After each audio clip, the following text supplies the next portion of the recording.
Hi everyone, welcome to prep warriors Telugu YouTube channel. రీసెంట్గా తెలంగాణలో జరిగిన BEd entrance examination EdCET results 2025 అనేది అఫీషియల్గా రిలీజ్ చేశారు.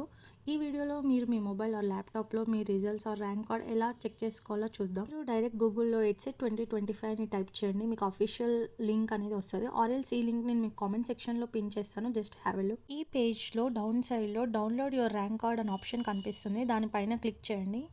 దెన్ ఇక్కడ కనిపించిన పేజ్లో మన hall ticket number and date of birth enter చేసి వన్స్ క్లిక్ చేయగానే మన స్కోర్ అండ్ ర్యాంక్ కార్డ్ అయితే డిస్ప్లే అవుతుంది.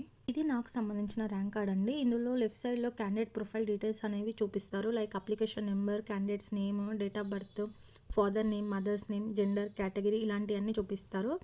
అండ్ రైట్ సైడ్ వచ్చేసి మనము లోకల్ ఏరియాకి వస్తామా అండ్ ఏదైనా ఫిజికలీ హ్యాండిక్యాప్ సర్టిఫికేట్ ఉందా, NCC quota or sports quota ఏవైనా ఉన్నాయా అని మనకి చూపిస్తారు. డౌన్ సైడ్లో మనకి ఎన్ని మార్క్స్ వచ్చాయి, లైక్ అవుట్ ఆఫ్ 150కి మొత్తం మన మార్క్స్ ఎంత సెక్యూర్ చేసాము. నేనైతే 150కి గాను 1 or 2 మార్క్స్ నాకైతే వచ్చాయి.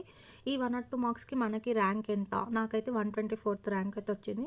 స్టేటస్ వచ్చేసి క్వాలిఫైడ్ అని కనిపిస్తుంది. ఇక్కడ ఇంపార్టెంట్ నోట్ చూడండి, minimum qualifying marks for SC ST వచ్చేసి ఎలాంటి మార్క్స్ లేవండి. జస్ట్ మీరు ఆ ఎగ్జామ్ అనేది అటెంప్ట్ చేస్తే చాలు మీకు ర్యాంక్ అనేది వస్తుంది. And in case other than SC ST ఎవరైతే ఉన్నారో లైక్ ఓసీ కానీ బీసీ కానీ వాళ్ళకి మినిమం 38 మార్క్స్ అనేవి రావాలి. మీరు ఎడ్సెట్ రిజల్ట్స్ అయితే చెక్ చేసుకున్నట్టయితే మీకు ఎంత ర్యాంక్ వచ్చింది అండ్ ఎంత మార్క్స్ స్కోర్ చేశారు అనేది కామెంట్ సెక్షన్లో కామెంట్ చేయండి. ఇలాంటి అప్డేట్స్ కోసం please follow my channel. Thank you.